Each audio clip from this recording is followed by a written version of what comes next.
Parte 2. Superação dos limites. Capítulo 1. Os dias sucessivos foram extremamente difíceis para Antônio, que não havia superado a perda da esposa, simulando uma força inexistente a fim de se adaptar a uma nova condição de vida.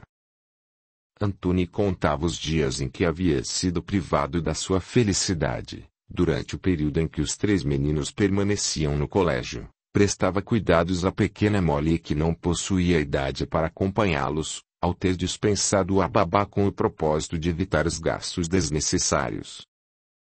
Com a venda da padaria, Antônio procurava por um serviço. Sem consegui-lo, receoso pela vida dos filhos, cogitou em deixá-los sob a guarda dos avós, que até o momento em questão não haviam recebido o informe do falecimento da filha, tampouco detinham o conhecimento dos netos.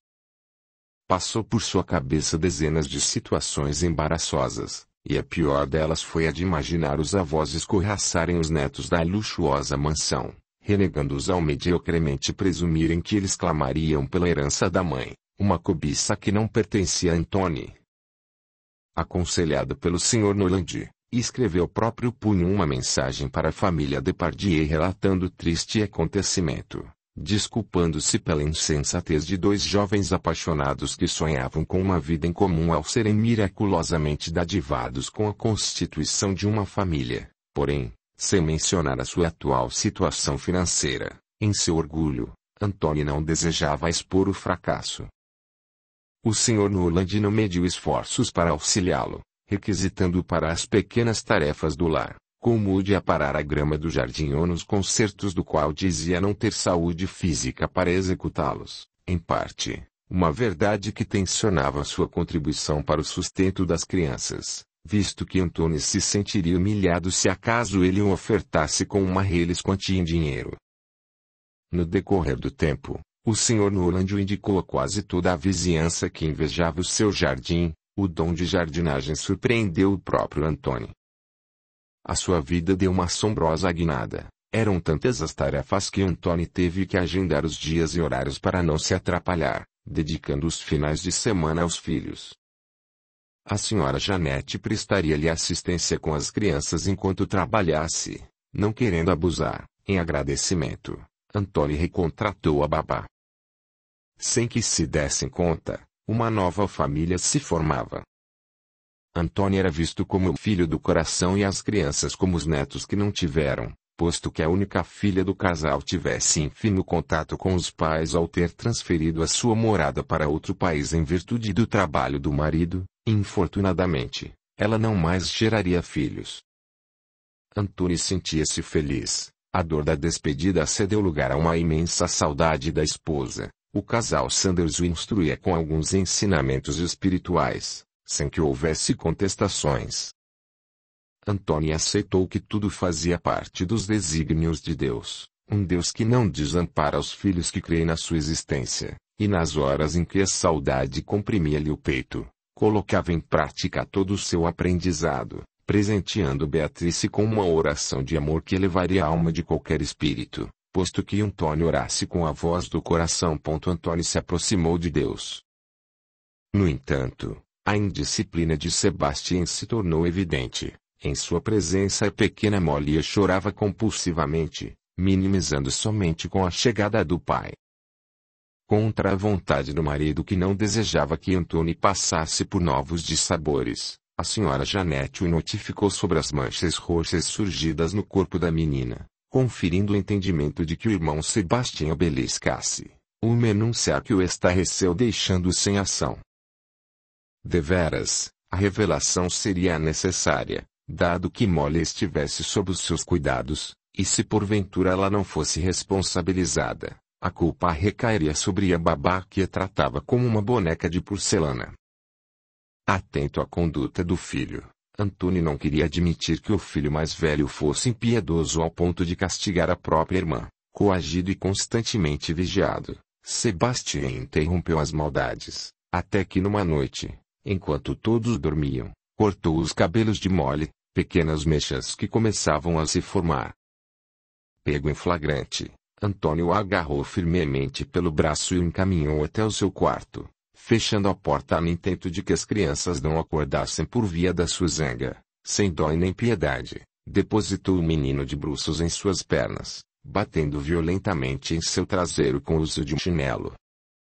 A cada batida, Antônio conteve as lágrimas sentindo o efeito de uma navalha afiada perfurar o seu coração. Ao término, quis abraçá-lo, suplicar o seu perdão, tendo em vista que ele nunca havia levantado a sua voz, ou tão somente usado de agressividade para educá-los. Sebastião encolheu-se no canto do quarto, sentado ao chão, colocou a cabeça por entre as pernas, temendo um novo ataque do pai. Antônio respirou profundamente, clamando a Deus sabedoria e discernimento em suas ações. Filho, olhe para mim, pediu em sutil aproximação, você deveria proteger a sua irmã ao invés de machucá-la. Por que a maltrata tanto? Sem deixar-se tocar, Sebastião fitou o pai com tanto rancor que ele se afastou. Molly matou mamãe, ela deve morrer para pagar o mal que o seu nascimento originou, replicou o menino. A sua face avermelhou-se como se o ódio brotasse por dentro do seu ser. Não repita isso, bravejou o pai sentindo as batidas fortes e descompassadas do seu coração. Molly não tem culpa de nada.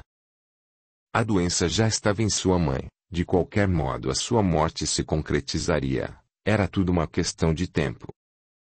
Não, meu pai. O nascimento de Molly desencadeou a doença da mamãe. Eu ouvi o senhor conversar com o vovô Noel. E o que nos ouviu conversar? Antônio esbugalhou os olhos. Eu ouvi o senhor falar que se Molly não tivesse nascido mamãe estaria viva e a doença delongaria-se a surgir, respondeu Sebastião encarando como se ele fosse o propagador da verdade. Sim, eu disse isso, encabulado. Antônio baixou a cabeça em um enunciar rouco, e explanou o ocorrido. Sebastião, naquela época minha dor se tornou tão intensa que eu dizia bobagens impensadas. Admito ter culpado a todos pela morte da sua mãe na ilusão de que isso abrandaria o meu sofrimento. Culpei a Deus pelo infortúnio que afligiu a nossa família, mas hoje eu me arrependo do meu triste equívoco. A sua mãe atendeu ao chamado de Deus e juntou-se a ele. A sua missão em terra findou-se. O seu nascimento e dos seus irmãos foram os milagres da vida que ela me ofertou. Por isso, não tente jamais entender os planos de Deus. Enlouquecerá como quase aconteceu comigo. O menino exprimiu a sua birra no balançar ininterrupto dos ombros, virando o rosto para o lado oposto do pai, na ideia fixa de que Molly fosse a única culpada pela morte da mãe.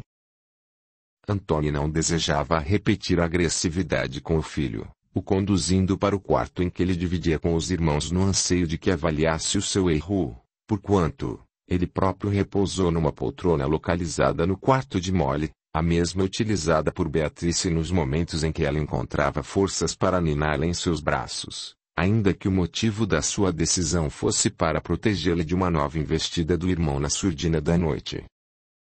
Na manhã seguinte, Antônio expôs o acontecido ao casal Sanders na ânsia de receber os sábios conselhos, entre eles, o de manter a calma e a paciência com Sebastião no intuito de que ele não denotasse a sua insubordinação. Antônio seguiu à risca os conselhos. Os dias subsequentes foram pacíficos. O Sr. Noland solicitou o auxílio de Sebastião nas tarefas que não carecessem de esforços físicos, como meio de estarem a sós e prosearem, uma tática utilizada sem despertar a ira do menino, que em respeito, escutava-os sem responder. Sem novas desastrosas ocorrências, certo de que Sebastião tivesse arrancado do seu coração as mágoas relativas à pequena Molly, Antônio deixou aos seus cuidados. Um trabalho de jardinagem havia surgido e o pagamento seria imediato, posto que naquele dia não pudesse contar com a assistência do casal Sanders em razão de um compromisso inadiável, nem mesmo com a babá, por ser uma tarde de domingo. Como o filho mais velho, cuide dos seus irmãos até o meu regresso. Fiquem dentro de casa e não abram a porta para os desconhecidos. Eu serei o mais breve possível, disse contraditoriamente à sua vontade de deixá-los sozinhos, ciente de que todos fossem menores de idade.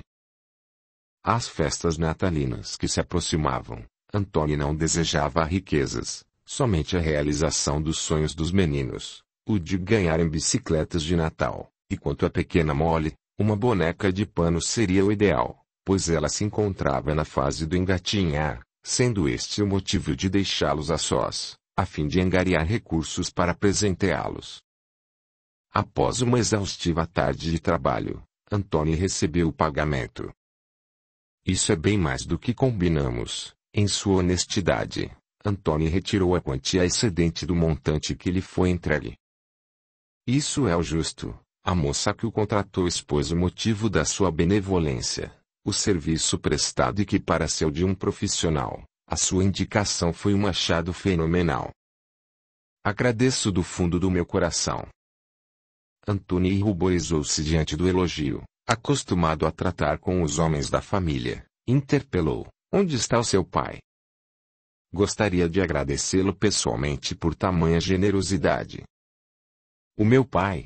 A moça esclareceu sem rodeios: os meus pais moram em outra cidade. Eu resido sozinha nesta casa. Acaso, negociar com uma mulher o inibe?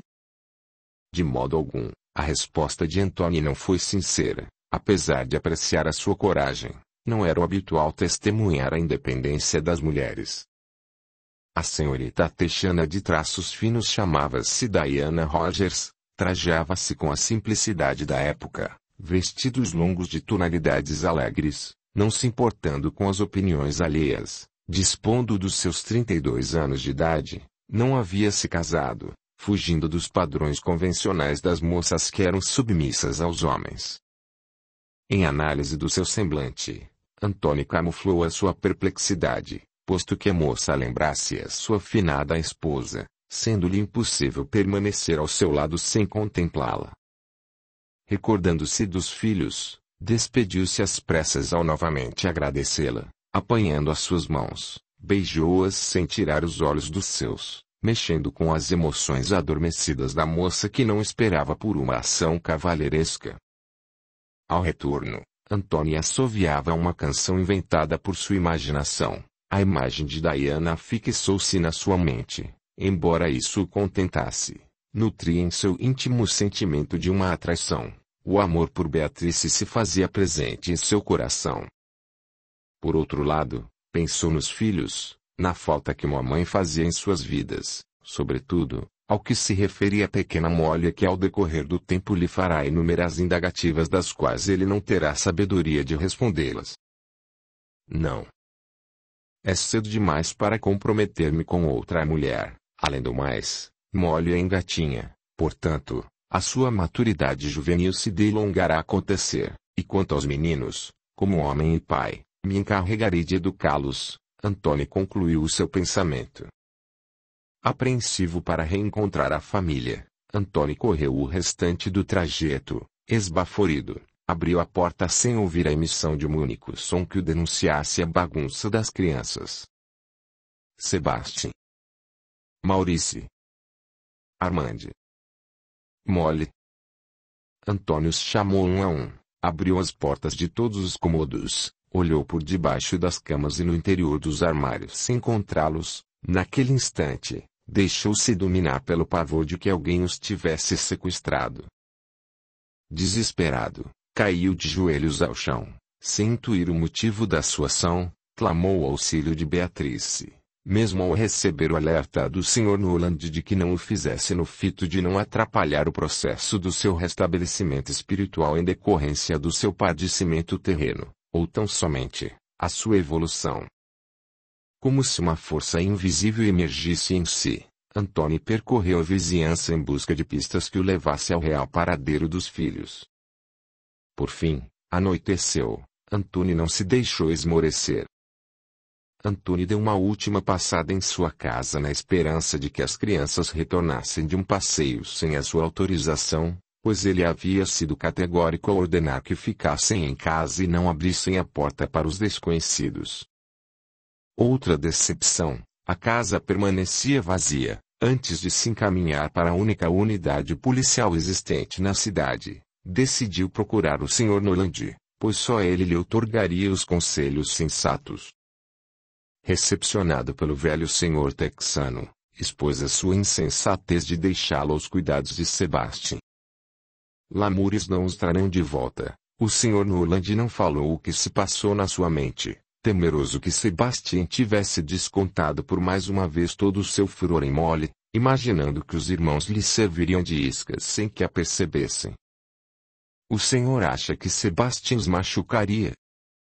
Anthony foi astuto em captar o pensamento do Sr. Noland, compreendendo a sua omissão na tentativa de não magoá-lo.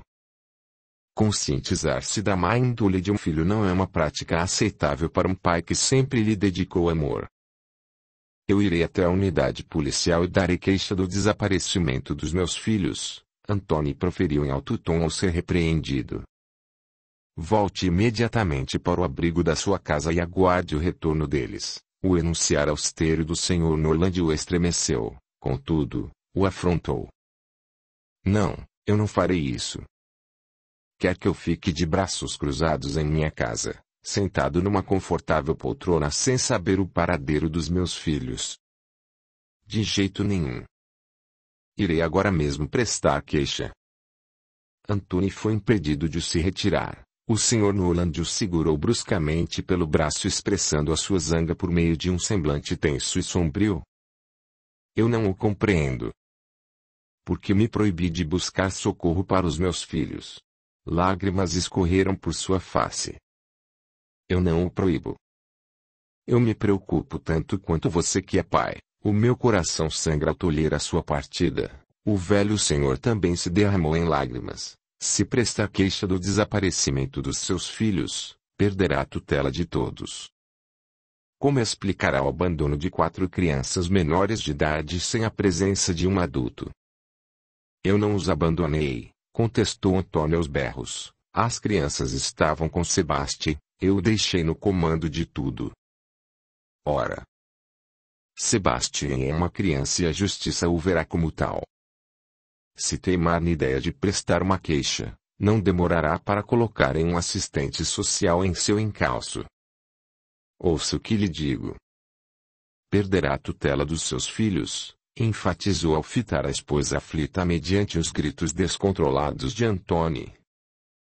Noland está coberto de razão, intrometeu-se a senhora Janete na intenção de ajudá-lo. Perderá os seus filhos, e na pior hipótese, nunca mais os verá.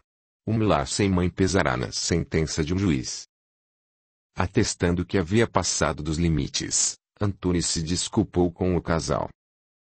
O Sr. Noland se prontificou a acompanhá-lo, e se fosse preciso, auxiliá-lo numa última busca recebendo a recusa de Anthony que há tempos teria notado a fragilidade da sua saúde decorrente do avançar da idade. O sereno da noite lhe fará mal, irei para casa como o senhor me orientou. Anthony regressou, as suas pernas não mais suportavam o peso do seu corpo, toda a exaustão do dia se apresentou de uma só vez. Deus, não me permita esmorecer. De repente, a um quarteirão da sua casa, ouviu um choro estridente. O seu coração bateu tão forte que ele teve a sensação de que sofreria um mal súbito. Molly, é você? Meus filhos. Na esperança de que o choro fosse da pequena Molly e de que os seus filhos estivessem a salvo, acelerou os passos tombando por diversas vezes. O desejo de reencontrá-los tornou-se intenso, porém, o medo possuía uma intensidade maior. Estariam todos a salvos, ou Anthony teria ouvido o choro de uma das crianças da vizinhança. Capítulo 2. Anthony abriu a porta da sua casa estarrecendo-se com a cena presenciada. De fato os filhos haviam retornado, no entanto, acompanhados de 2 homens. Um deles segurava Molly num embalo desajeitado. O que fazem aqui?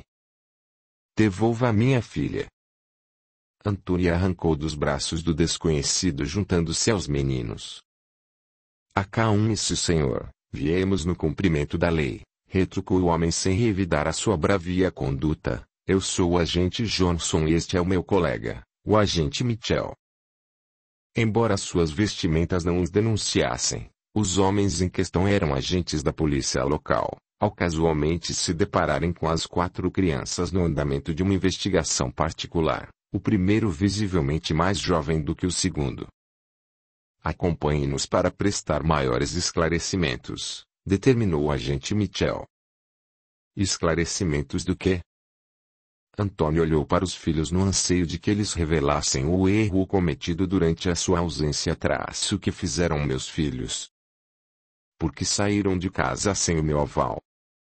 A culpa foi toda minha. Entregou-se Sebastian sem coragem de encará-lo. Queria me livrar da Molly, então, os conduzi até a praça que mamãe costumava nos levar e abandonou os prantos. O agente Johnson concluiu a frase.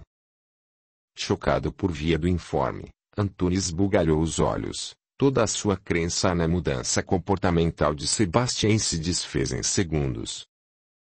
Tem mais, continuou o agente Johnson. Antes do ocorrido, ele a empurrou impetuosamente ao chão. Desnorteado, Antônio não queria acreditar na ação desumana do filho. Olhe por si mesmo, aconselhou o agente Mitchell, os joelhos da menina. Após o ocorrido a levamos ao pronto-socorro, por isso a demora de trazê-los para casa. Antônio testificou que os joelhos da menina estivessem enfaixados, atribuindo-lhe o entendimento da gravidade dos ferimentos, daí o seu choro ininterrupto. Eu sou grato aos senhores por ampararem Molly e trazê-los em segurança. Entre soluços, prosseguiu em denotação da vermelhidão dos seus olhos. Antes de acompanhá-los, permita-me levá-los para a casa de um casal de amigos de minha íntegra confiança. Por favor, saibam que eu não os abandonei, apenas trabalhava. O Natal está chegando. Tensionava alegrar os meninos com bicicletas. A perda da mãe ainda os entristece.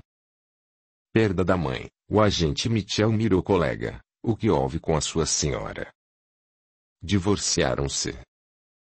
Perdoe-me a intromissão. 4 crianças, sobretudo, uma de colo, me faz pensar na barbárie de uma mãe em virar-lhes as costas.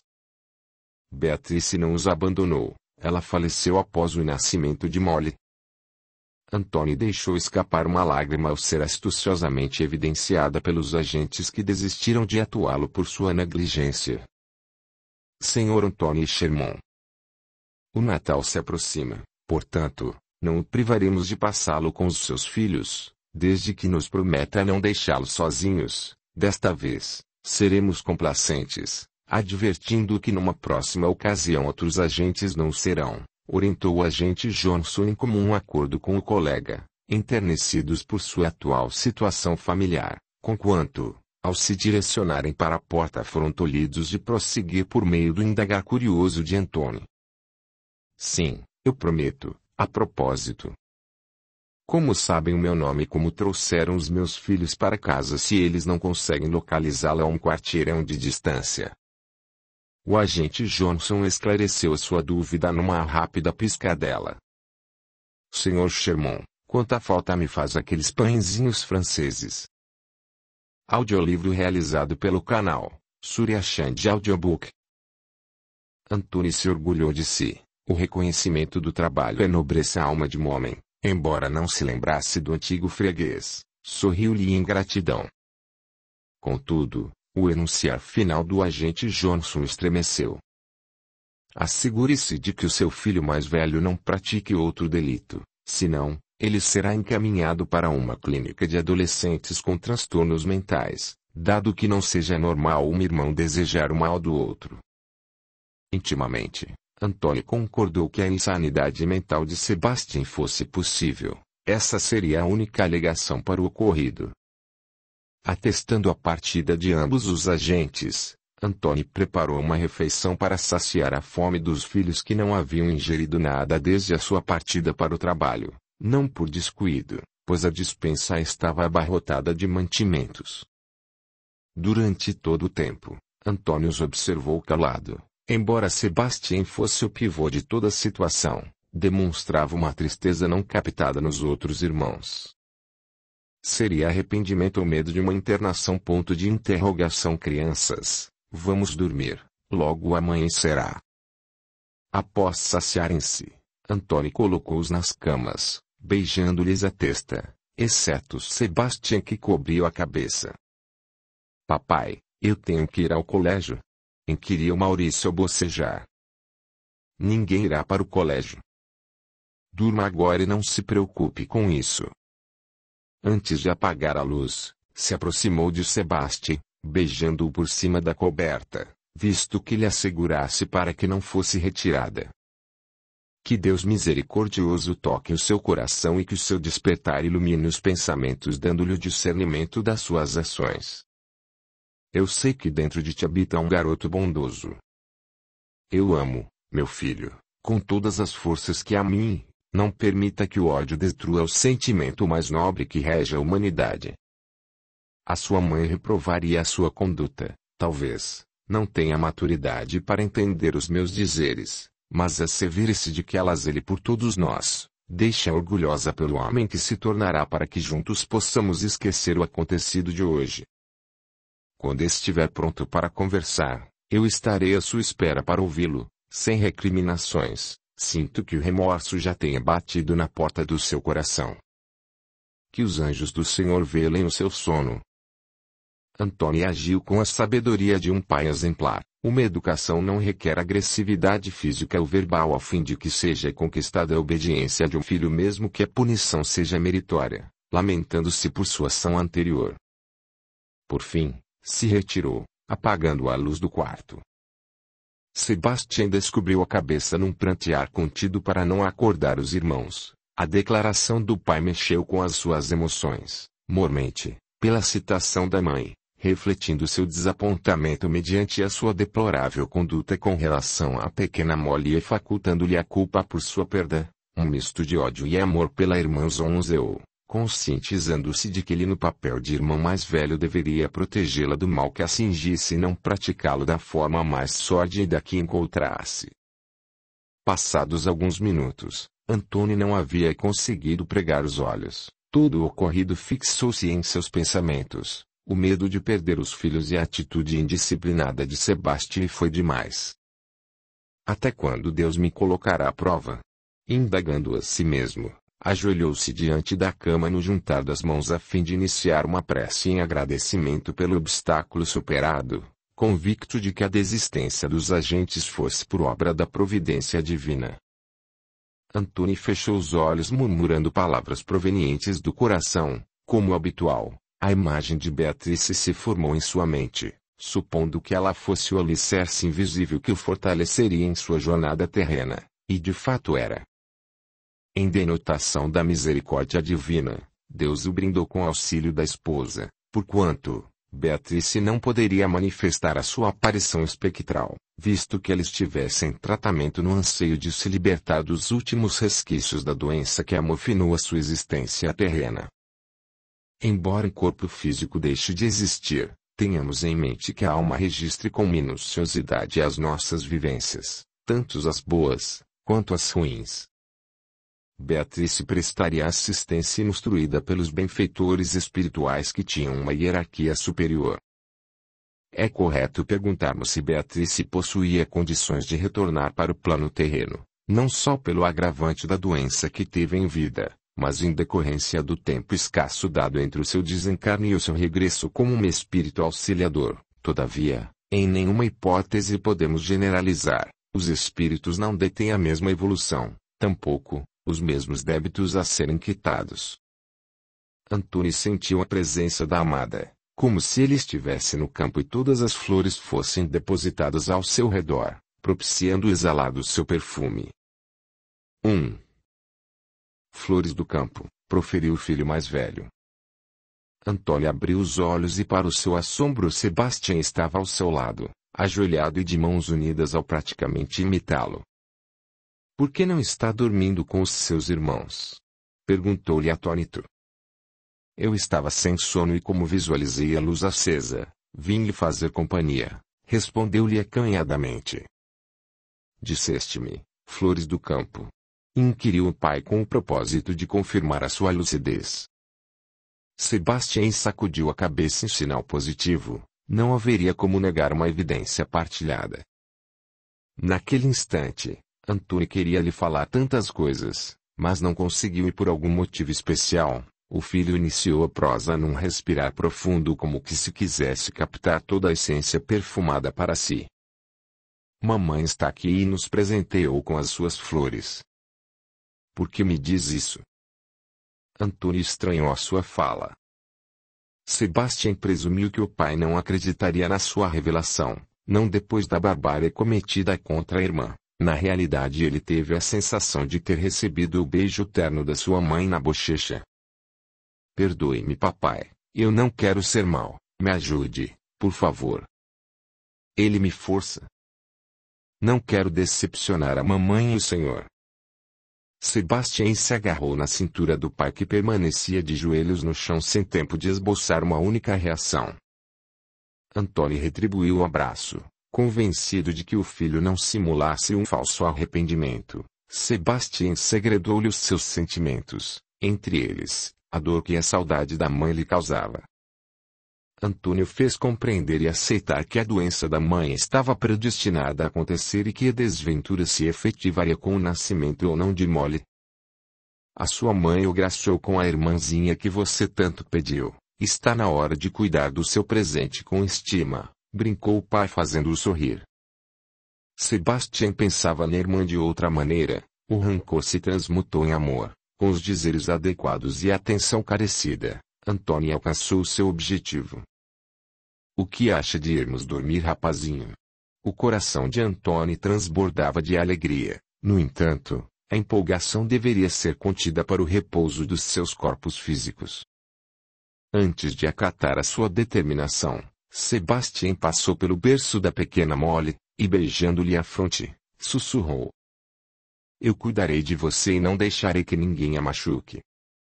No interior do quarto dos meninos, Antônio ajeitou a coberta de Sebastião que adormeceu rapidamente. Minutos antecedentes ao seu próprio repouso, se dirigiu até um pequeno cofre onde depositava todas as suas economias, assegurando-se de que após as compras natalinas, pouco lhe restaria para as despesas alimentícias dos próximos meses, mesmo em seu trabalho assíduo. Toda a alegria se transformou em preocupação, numa interrogativa que parecia ser a solução parcial dos seus problemas. Entretanto, angustiou-se com a hipótese de um afastamento, mesmo ao cogitar que fosse por um ínfimo período. Seria este o momento de deixá-lo sob a tutela dos avós maternos no anseio de não passarem por maiores privações até a sua reestruturação financeira? Capítulo 3. O embaralhar dos pensamentos tolheu Antônio do descanso pretendido. As crianças dormiam. Antônio adiantou-se em algumas das tarefas domésticas que naquela época eram exclusivamente destinadas às mulheres, sem se importar com o julgamento alheio no sábio conceito de que agindo dentro ou não dos padrões impostos por uma sociedade, se a intenção fosse difamá-lo, o fariam de qualquer forma. Aliás, já o faziam no papel de estrangeiro, um preconceito que não era de pele, mas sim, de procedência.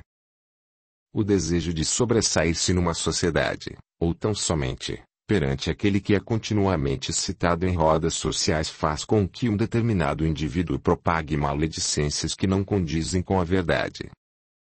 Se o seu coração estiver encoberto de mágoa, rancor e ódio, as suas palavras anunciarão inverdades aos quatro ventos. Portanto, sejamos vigilantes e retiremos do coração qualquer sentimento contrário às leis de Cristo que tanto sofreu em sua vida terrena no anseio de nos ofertar com o aprendizado que agrega não só o amor incondicional ao próximo, mas o perdão, a caridade e o arrependimento. Sejamos sensatos ao utilizarmos as palavras para propagarmos o amor entre os que não atinam a magnitude da sua existência, para perdoar os nossos inimigos na certeza de que somos irmãos espirituais na busca incessante de uma mesma evolução, para relevar as palavras daqueles que nos ferem ao crermos que são ditas no momento de fúria em que não há capacidade de um raciocínio lógico, para estendermos as nossas mãos em auxílio mesmo que não nos seja auferido o reconhecimento das nossas ações que para todo efeito e causa serão caritativos, e por vaidade não se deve ser divulgado como um troféu de vitórias. Ainda que exista uma testemunha a nos observar sem que nos esforcemos para conquistar a sua atenção, sendo Ele, o nosso Deus onipresente, onisciente e onipotente. Em suma, usemos as palavras como um instrumento oferecido pelo Divino para difundirmos a paz e o amor entre os povos, evitando que as intrigas os conduzam aos prévios julgamentos e feitos equivocados. Se agarrando a este pensamento, Antônio não temeu as línguas maledicentes da vizinhança. Não só Beatrice como o casal Sanders tiveram participação ativa em sua devoção a Deus. Ouvindo o toque insistente da campainha, Antônio interrompeu os afazeres ao retorno da realidade. Alegra-me vê-lo, Sr. Noland. A receptividade de Antônio conferiu-lhe o entendimento de que teria encontrado os filhos. Onde estavam? Perguntou o velho senhor texano. Antônio relatou o ocorrido em que 2 agentes da polícia o aguardavam em sua casa. Do mesmo modo revelou sobre a barbárie exercida por Sebastian contra Molly e a conversa que tiveram em que ele havia exibido seu arrependimento. Agiu corretamente, bradou o Sr. Noland. Não se deve educar através de um violento corretivo, sobretudo, o físico. O amor é a superação de qualquer obstáculo, embora eu tenha repudiado a sua. Fale, Sr. Noland, o que realmente tem a me dizer? Estremeceu Antônio mirando o semblante sisudo do velho senhor texano. Eu cometi algum deslize? Eu direi, o Sr. Noland estufou o peito de ar ao pausadamente proferir. A verdade deve prevalecer mesmo que as minhas palavras o magoem, conquanto, esta não será minha intenção. Por Deus, senhor, fale logo. Antônio exprimiu a sua impaciência. Deveras, eu repudiei a sua conduta anterior ao feito de atribuir um severo corretivo em Sebastian com o uso de força física. Eu juro que aquela foi a primeira vez que bati em Sebastian, isso nunca mais se repetirá, justificou-se Antônio. Não questiono a sua conduta de pai, e sim, da injustiça cometida. O enunciar do velho texano o pasmou. Injustiça, vociferou Antônio ao novamente se justificar. Se esquece de que o mau comportamento de Sebastian foi relatado por sua senhora. Não me esqueço. E foi justamente por isso que eu me indispus com a minha senhora, confessou o Sr. Noland pasmando ainda mais. Na primeira vez em que bateu em Sebastian eu asseguro ter visualizado a presença de um espírito de baixa luz ao seu lado, possivelmente a instigá-lo ao erro cometido. Um espírito de baixa luz? Antônio caiu ao chão. O senhor Antônio prestou-lhe socorro, porém, não teve forças para erguê-lo ao somente oferecer a sua solidariedade. Estou bem. Deixe-me recuperar o fôlego para levantar, solicitou Antônio. Sentando-se numa das cadeiras da cozinha, o Sr. Noland depositou outra defronte a sino ao meio de prosseguir com a sua explanação sem que Antônio fosse surpreendido por uma nova vertigem, visto que qualquer assunto referente aos filhos o esmorecesse por completo. Ouça-me bem, o Sr. Noland o colocava a par da ocorrência sobrenatural que os rodeava. Sebastian não é um garoto comum, ele possui um dom aflorado do qual chamamos de mediunidade. Por isso ele foi facilmente influenciado por uma força negativa. Sebastian precisa fortalecer a sua espiritualidade para sua proteção, isto é, para que não haja uma nova mudança em seu comportamento. Antônio franziu a testa, conjecturando que tudo não passasse de um devaneio do velho texano. Contudo, se recordou da sua prosa com Sebastian, petrificando-se mediante a sua própria assimilação dos fatos. Antônio fitou. Os seus olhos expressaram um terror nunca visto, nem mesmo com o súbito desaparecimento das crianças. Do que se lembrou? Perguntou o velho senhor ao astutamente deduzir que uma lembrança o tivesse perturbado. O aroma das flores do campo, replicou Antônio confusamente. Flores do campo. Quer que eu as trague? Inquiriu em assombro. Sebastian relatou-me ter identificado no ar o aroma das flores do campo. Antônio solucionou o enigma que atemorizava o filho. Ele disse: Mamãe está aqui e nos presenteou com as suas flores. Lágrimas escorreram por seu rosto, em arrependimento por não ter facultado a devida importância. Sentindo uma violenta pontada em seu peito, finalizou: Perdoe-me, papai, eu não quero ser mau, me ajude. Por favor. Ele me força. Eu não quero decepcionar a mamãe e o senhor. Antônio havia presumido que a expressão ele me força fosse um linguajar juvenil, embora Sebastião não mencionasse a presença de um amigo imaginário. Onde está Sebastião? Trago aqui. Agora, o Sr. Noland não camuflou a sua inquietação, certo de que o espírito o aliciasse ao mal. O que fará com ele? O senhor machucará. Em sua ignorância, Antônio receou pela vida do filho. Não diga tolices, é óbvio que eu não o machucarei. Trago aqui, eu insisto, aborreceu-se o velho senhor. Encabulado, Antônio acatou seu pedido, porquanto, ao se encaminhar para o quarto das crianças, se deparou com o filho de pé na soleira da porta. Há quanto tempo está aí?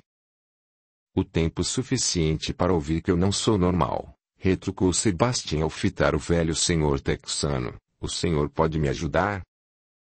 Pode afastá-lo de mim? O senhor Noland gaguejou, iniciando a mesma frase por diversas vezes. Sebastião, meu querido, venha até aqui e me dê um abraço.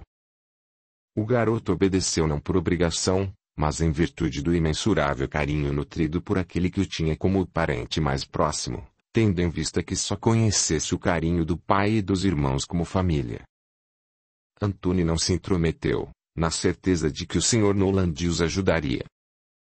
Sabe me dizer quem o perturba? Interrogou o Sr. Noland. Ele diz que é amigo do papai.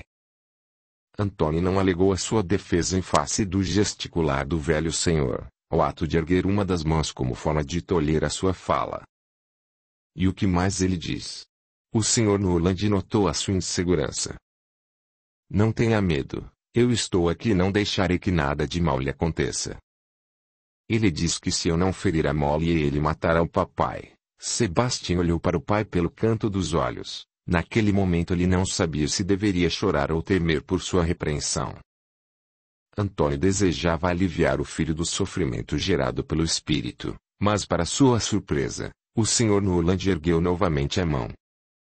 Um amigo não faz ameaças, não concorda.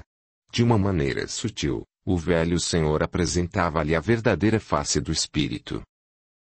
Em concordância, Sebastião questionou. Então, por que lhe mente? Por que quer ferir Molly? De momento, não possuo as respostas. Dê-me um tempo para analisar o caso. Entretanto, responda ao vovô Noel. Você o vê ou simplesmente o escuta? Às vezes eu vejo como uma nuvem de um céu encoberto, outras vezes eu vejo com nitidez. A sua voz ressoa em meu ouvido como o vovô faz agora, mas também há um cheiro de anis. Ah, esse eu me recordo perfeitamente. Certa vez, a mamãe me ofereceu um chá com esse aroma. Sebastião respondeu bem mais do que lhe havia sido perguntado. A abrupta reação de Antônio foi notada pelo velho senhor que não disse nada na ocasião para não apavorar ainda mais o garoto, na certeza de que os informes não seriam agradáveis. Vovô Noel, ele está aqui, anunciou Sebastião. Ele está muito bravo porque eu falei ao seu respeito. Sem observar se o Sr. Noland lhe faria qualquer outro gesticular com as mãos, Antônio agarrou o filho num abraço protetor. Oremos. A força de uma oração numa mesma sintonia enfraquecerá o espírito e o afastará de nós até encontrarmos uma solução, sugeriu o Sr. Noland. Que solução seria essa? Antônio desconfiou que por detrás da sua resposta houvesse um interesse escuso. Descobrir quem de fato seja o espírito e o que lhe almeja da sua família, premendo os olhos, o Sr. Noland o fitou integralmente como que se quisesse enxergar além da sua essência. Este é um enigma que caberá a você decifrar. Antônio sentiu um súbito calafrio percorrer a sua espinha dorsal numa sensação congelante que perdurou poucos segundos, mas o suficiente para atestar que uma força invisível se utilizasse de Sebastião como um isca para atingi-lo. Não percamos tempo, oremos, aconselhou o Sr. Noland. De joelhos, os três rezaram com a força máxima dos seus corações, sem ódio ou mágoa do espírito aliciador. Tendo em vista que o velho senhor rogasse a Deus por sua misericórdia, temeroso que o motivo de todo infortúnio fosse Antônio. Ao findar da oração, Sebastien recebeu o consentimento do pai para se retirar, no anseio de averiguar a comodidade de Molly, uma mudança extraordinária em sua conduta. "Ele ainda está aqui?" inquiriu Antônio olhando ao seu redor. Ele se foi, notando a serenidade no rosto do amigo, completou a sentença: "Prepare-se, ele voltará a qualquer instante." Ponto de exclamação. "O que ele quer de nós?" persistiu Antônio. "Diga-me você o que ele quer da sua família, ou pensa que eu não reparei na sua assombrosa reação durante o relato de Sebastien?" O aroma de anis o arremete a qual lembrança? Pego em flagrante, Antônio marejou os olhos de lágrimas, convictamente. A dor de outrora não havia cessado sem nunca ter sido compartilhada com nenhum outro ser, nem mesmo com a sua finada esposa. Me arremete à lembrança do orfanato. "Sr. Noland, fui castigado por um homem chamado Dilermando Lamartine. Nunca entendi a razão da sua crueldade ao feito de golpear-me com um pedaço de madeira em suas mãos sem nunca o ter insultado. Eu o apanhava por diversão. Lamento trazer à tona as lembranças do seu passado." Compadeceu-se o velho senhor. "Não fez nada que despertasse o seu furor." "Perdoe-me a insistência, convicto de que não haveria outro modo para prestar o auxílio", advertiu-o. "A descoberta do seu passado será a chave que o libertará de todo o mal que habita o seio de sua família. De certo ele não sossegará enquanto não atingir o seu objetivo, que eu presumo que seja o da vingança. Quer que eu acredite que o espírito do Sr. Lamartine seja movido pelo desejo da vingança?" Em exaltação, Antônio denotou a vermelhidão da sua tez. "Asserene-se a fim de que possamos dar prosseguimento em nossa conversa", pediu o Sr. Noland. "Talvez o espírito esteja confuso e..." "Confuso estou eu", vociferou Antônio interrompendo-o. O Sr. Noland não se deixou abalar pelo seu pessimismo, repetindo as suas palavras numa pacificidade que aborreceu Antônio perante os fatos. "Presumo que o espírito esteja confuso e o embaralhar dos seus pensamentos o faça raciocinar de acordo com os eventos imaginados, e não com os eventos sucedidos. A maldade do seu ser aprisiona-o, gerando a sua insanidade mental. Se o espírito é capaz de expressar a sua loucura, o que eu farei para zelar pela segurança dos meus filhos? Eu não possuo as armas para lutar contra o invisível que me ataca." Antônio supôs que não estaria apto para uma batalha espiritual. "Possui o amor dos seus filhos e em nome deste amor vencerá o mal. Contudo, não enxergue o espírito como um inimigo, apesar de toda a ocorrência calamitosa ocasionada à sua família. Esteja ciente de que ele seja o nosso irmão espiritual numa baixa frequência vibracional, portanto, estenda-lhe as mãos em auxílio. Creio que a maior desventura do Sr. Lamartine tenha sido a privação do amor em vida terrena, transformando-o num ser desprezível. Se não fosse pelo Senhor, eu nunca cogitaria a hipótese de que por detrás de um feito hediondo se ocultasse uma história que foge ao nosso entendimento. Alguns nascem com a maldade cravada em sua existência, outros a adquirem com o transcorrer do tempo, por isso não devemos julgar sem antes analisar." Lamuriou-se Antônio captando o ponto de vista do velho texano. "Diga-me, senhor, há um meio eficaz de ajudá-lo? Contenta-me a sua boa vontade de auxiliar, conquanto façamos tudo com cautela e sem precipitações", declamou o velho senhor. "As orações diárias serão primordiais para manter a harmonia e o equilíbrio de todos. Enquanto fortalecer a sua crença em Deus, a sua família estará protegida. Neste ínterim, conversarei com alguns amigos que igualmente a mim seguem a doutrina espírita no anélito de encontrar uma solução para o seu caso, ou seja, elevar a luz ao espírito do Sr. Dilermando Lamartine que sofre sem aperceber o seu aprisionamento terreno ao crer que a sua casa seja o orfanato. Conceito confuso, admito, mas de algum modo a sua energia vital continua ligada ao seu espírito, por isso ele o persegue, assim como a sua família. Persevera sua fé e não fraqueje perante o primeiro obstáculo. Cristo lutou até a sua morte por todos nós.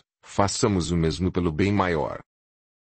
Antony seguiu as instruções do Sr. Noland, reunindo todos os filhos numa determinada hora do dia no fito de realizarem as orações que visariam não só a proteção da família, mas o enaltecimento do espírito do Sr. Lamartine.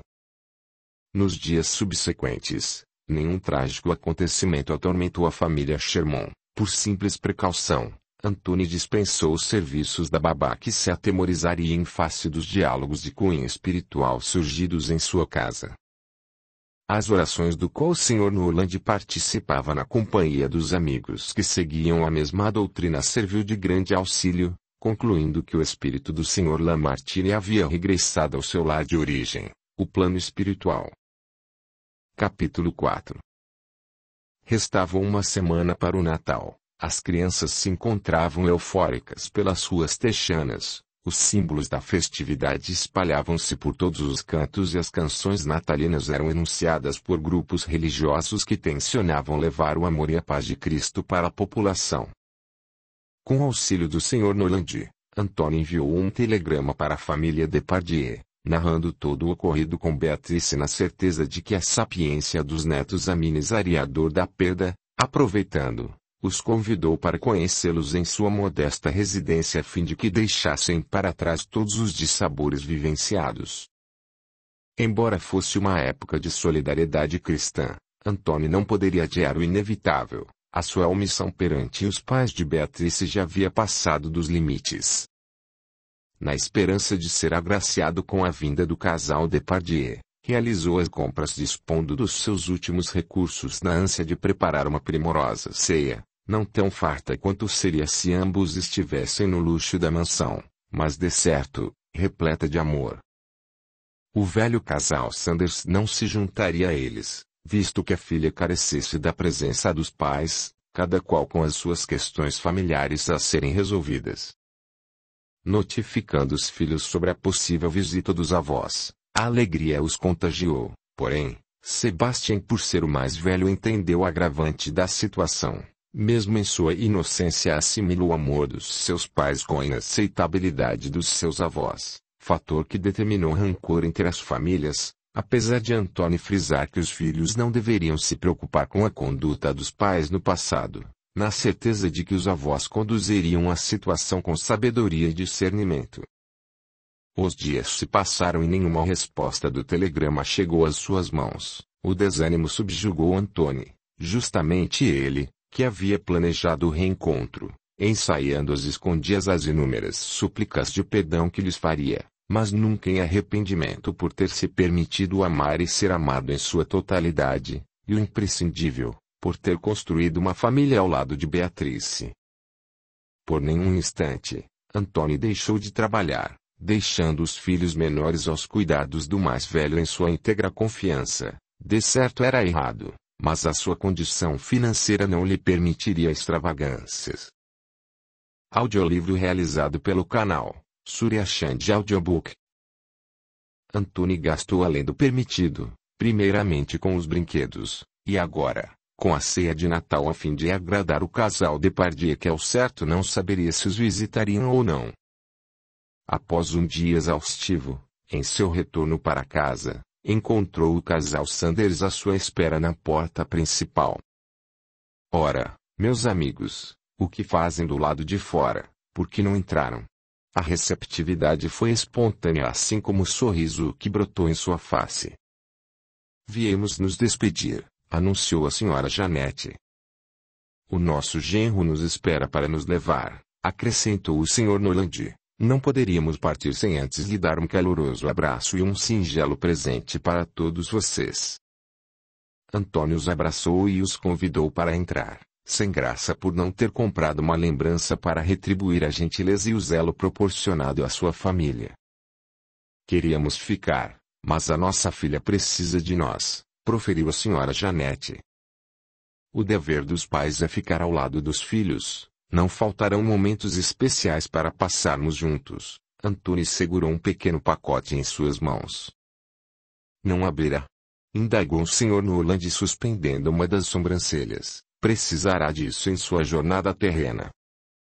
Ao abri-lo, Antunes se deparou com um livro de cunho espiritual que o deixou ainda mais envergonhado. Por certo a intenção havia sido das melhores, porém, o Sr. Noland teve um lapso de memória em relação à sua falta de instrução. Notando a vermelhidão da sua tez, o velho senhor esclareceu. Não se acanhe, leremos juntos em meu regresso, ou acha que eu seria tolo o bastante para presenteá-lo ao feito de me esquecer da sua atual condição?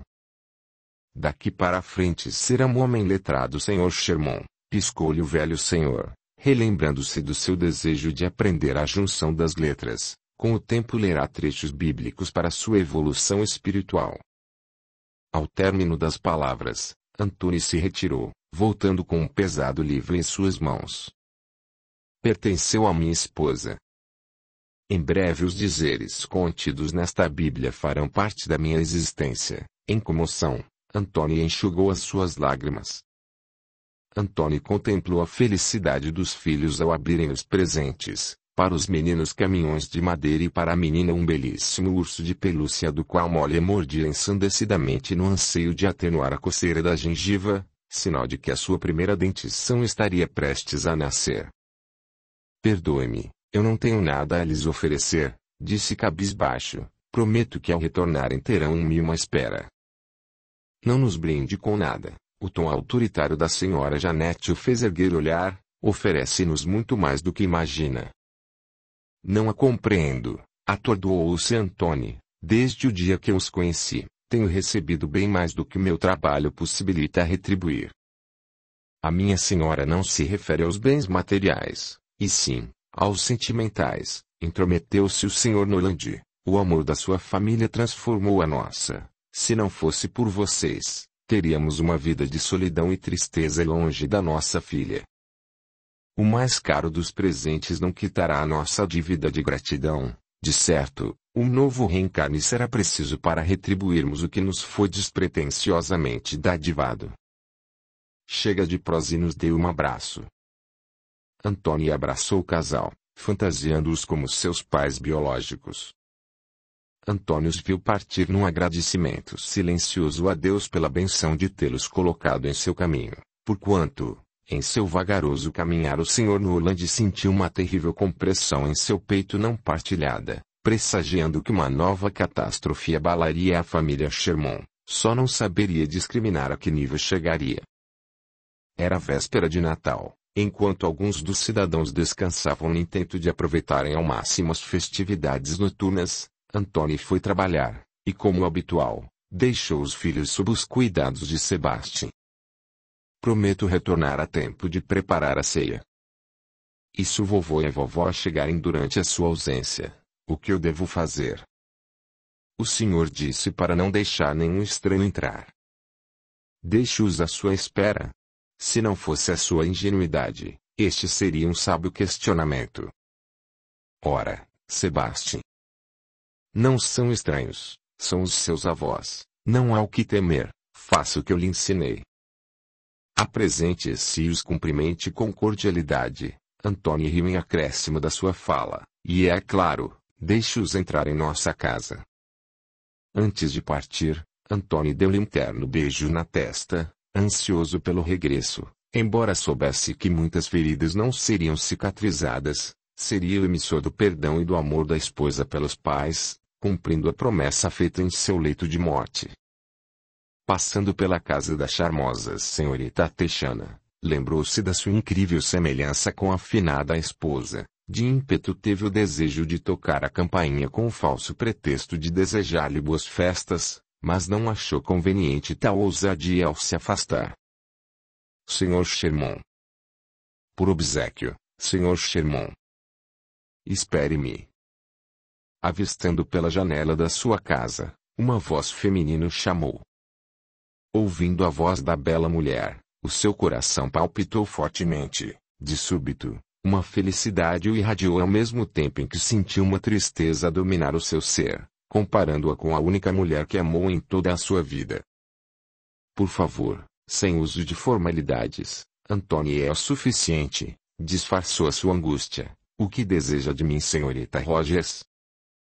Diana é o suficiente, gracejou a moça, Desconfio que vá trabalhar. Não há escapatória, bradou em exaltação. Preciso saldar as prestações dos brinquedos dos meus filhos e da ceia que prepararei ao meu retorno. Filhos. Perdoe-me por tomar o seu tempo. O que pensará de mim? Não quero que fofocas maledicentes ao nosso respeito cheguem aos ouvidos da sua esposa. Temos uma vizinhança observativa. Diana segurou com graciosidade as laterais do seu vestido fazendo menção de se retirar. Com licença, Sr. Sherman. Eu possuo alguns afazeres pendentes. Feliz Natal. Eu sou viúvo, proferiu em alto tom no anelo de ser ouvido. Eu não temo a língua felina da vizinhança. Falarão ao nosso respeito de qualquer modo. Todavia, me retirarei com a finalidade de evitar que pósteras difamações sejam atribuídas à sua pessoa. Peço-lhe desculpas por qualquer aborrecimento. Feliz Natal. Antônio se retirou de olhar baixo. De fato, ele não se importava com as intrigas alheias da qual haveriam de responder perante o Criador da vida na hora do juízo final. Naquele instante, a sua preocupação voltou-se unicamente à reputação de uma senhorita honrada. Espere. Disse viúvo. Diana o indagou em confirmação do informe. Mais uma vez, Antônio foi impedido de prosseguir ao abruptamente se virar e responder-lhe com a voz do coração, sem os galanteios de um homem que apenas visaria a conquista de uma mulher. Sim, eu disse. A separação é recente e extremamente dolorosa. De imediato, o meu coração está trancado para um novo amor. Além do mais, eu possuo 4 filhos pequenos. Nenhuma mulher em sua sã consciência trocaria uma vida pacata para se esmerar nos cuidados dos filhos que não lhe pertencem. Uma casa cheia de crianças é o sonho de toda mulher. Não pense dessa forma. Com o passar do tempo e com o minimizar da dor entenderá que a vida continua e que a companhia de uma nova mulher será indispensável para juntos trilharem o caminho que lhes restam. Diana sentiu o descompasso do seu coração, presumindo que uma paixão avassaladora surgiria se continuassem a se encontrar. Por enquanto, respeitaria o luto de Antônio, convicta de que esta não seria a hora propícia para se aventurar ou até mesmo investir os seus sentimentos num homem que obteve uma recente perda, deixando em evidência o amor ainda nutrido por sua esposa. Antônio não estava preparado para um novo amor. Primeiro deveria se libertar das amarras que aprisionavam seu coração, e segundo, deveria visualizar Diana como uma mulher comum sem associá-la à sua afinada esposa. Não seria justo expor a memória de Beatrice num trio amoroso. Dar tempo ao tempo era o sensato a se fazer. Desse modo, Antônio apressou a sua partida. Preciso ir, senão me atrasarei. Passará a ceia de Natal com os seus pais? Eu ficarei em minha residência. O meu pai deseja me casar. Eu desconfio que ele convidará alguns pretendentes que não me agradarão. Prefiro não arriscar, esclareceu expondo seu bom senso de humor. Seria indelicadeza da sua parte não convidá-la para a ceia natalina. Contudo, seria uma indelicadeza maior colocar uma mulher dentro da sua casa na presença dos pais de Beatrice. Uma atitude como essa seria uma grande afronta. Eu queria convidá-la, entretanto, os pais de Beatrice, a minha afinada esposa, chegarão a qualquer instante. Antônio, não precisa se explicar, oportunidades não faltarão para conhecer os seus filhos. Em seu atrevimento, Diana propôs, haverá uma festa no centro da cidade para celebrarmos o ano que se iniciará. Se puder, leve-os, estarei por lá. Certamente, eu os levarei, concluiu animado com a chance de apresentar os filhos. Adeus.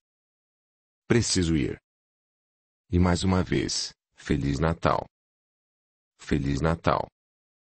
Diana ouviu-se distanciar numa reflexão mental. Que homem honrado é o Sr. Sherman, um trabalhador esforçado que acima de tudo ama os seus filhos e respeita a memória da sua esposa. Não restam dúvidas de que seja merecedor de todas as bênçãos dos céus. Capítulo 5.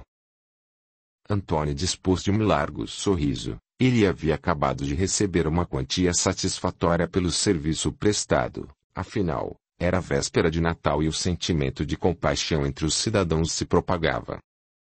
Durante o trajeto de retorno, alguns dos vizinhos que o conheciam como sendo o espadeiro da cidade acenavam-lhe de longe, por vezes, a gritarem o seu nome no anseio de desejar um excelente Natal. Em frente à sua casa, deparou-se com a porta entreaberta. Chegaram, exclamou na certeza de que o casal Depardieu esperasse na companhia dos netos. Contendo seus impulsos, abriu com lentidão o restante da porta adentrando sorrateiramente no interior da residência, conquanto não ouviu a emissão de uma única voz. Antônio estranhou, pois esta não era a habitual conduta dos filhos que faziam gazarra em sua ausência ao serem flagrados em seu regresso.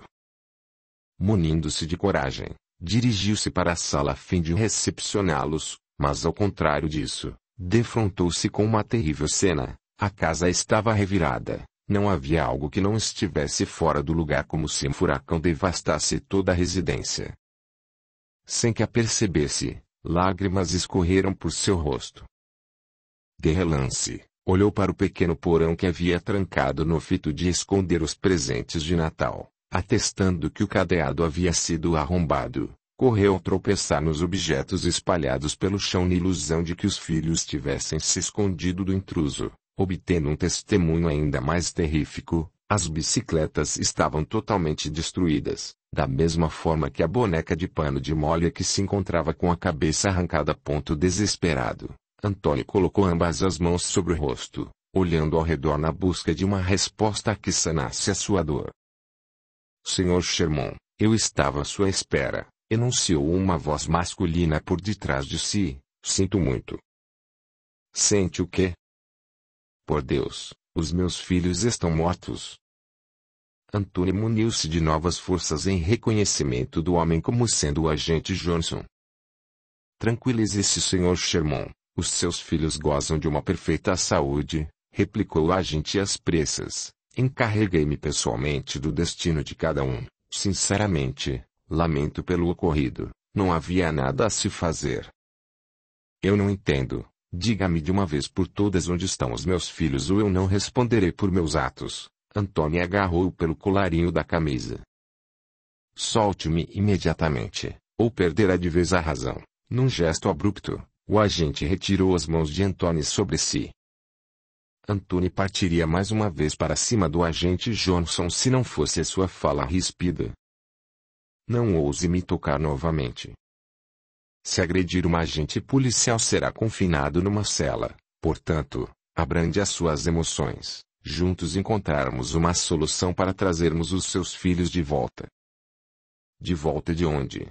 Quem os levou e por que destruíram tudo ao meu entorno? Antônio imaginou a brutalidade cometida aos filhos, estando eles desprovidos do amparo paterno. Serei claro e objetivo. Esconder a verdade não seria a atitude de um homem íntegro. No entanto, livrar um homem de uma injustiça seria um feito nobre. Fuja, Sr. Sherman. Fuja para bem longe e esqueça de uma vez por todas que um dia fixou moradia na cidade de Columbus. No cumprimento do dever eu teria que prendê-lo pelo sequestro de Beatrice Depardieu e extraditá-lo para a França, mas eu não posso. Pressinto que algo esteja errado. O agravante do relato que nos foi outorgado não faz o menor sentido. Eu notificarei aos meus superiores que não encontrei contato, que desapareça para sempre. Sequestro. Do que está falando? Beatrice foi a minha esposa, nunca a forcei me amar, tampouco a se casar para que juntos construíssemos uma família. Além do mais, eu não irei a lugar nenhum sem os meus filhos. Pasmou-se Antônio por via dos absurdos ditos. Quem foi o autor de tal barbárie? Quem me denunciou por um delito nunca praticado? Um homem intitulado Sr. Louis Depardieu. Ele diz ser o pai de Beatrice e oferece uma boa recompensa por sua captura, confidenciou o agente Johnson. Senhor, eu não poderia ter lhe dito tudo o que sei. Se alguém descobrir a minha carreira estará por um fio. Perdoe-me, eu não posso ajudá-lo mais do que isso. Já ajudou o agente Johnson. Não se preocupe, se acaso eu for pego, não citarei o seu nome. honrarei auxílio prestado sem colocá-lo em risco. Inconformado, suplicou por aquilo que mais lhe importava: diga-me apenas para onde levou os meus filhos. Eu recebi ordens expressas de levá-los para o orfanato. Orfanato. Antônia arregalou os olhos. O Sr. Depardieu não requisitou a tutela das crianças. Não, o agente denotou a sua tristeza. Tudo o que eu sei relatei ao senhor. Lamento profundamente. Fuja, Sr. Sherman. Não tardará para que uma nova busca seja efetivada pela região no anseio de capturá-lo. Antes de seguir o seu conselho, Antônio surpreendeu com um forte abraço. Por que me oferece ajuda gratuita se me conhece como um simples padeiro? Poderia lucrar com a minha captura. Esboçando um singelo sorriso, proferiu: Sr. Sherman, eu nunca procederia contra os princípios cristãos dos quais acredito e respeito. Lucrar com a infelicidade alheia não é uma atitude que mereça gratificações. Prefiro ter uma consciência tranquila ao ser diariamente perseguido pelo remorso daquilo que não será desfeito. O meu ofício é zelar pela segurança dos texanos que residam nesta cidade. Ao decorrer dos anos eu pude presenciar a alegria da sua família ao convictamente assegurar que a senhora Depardieu não estivesse ao seu lado por qualquer imposição, e sim, por amor. Os seus olhos emitiam uma luz radiante através dos seus e o seu sorriso transmitia a felicidade de contemplá-lo. Em toda a minha vida eu nunca testemunhei maior prova de amor. Agora vá, antes que seja tarde demais. Tenha o meu auxílio como a chance de um recomeço, ou tão somente, de provar a sua inocência no almejo de resgatar os seus filhos.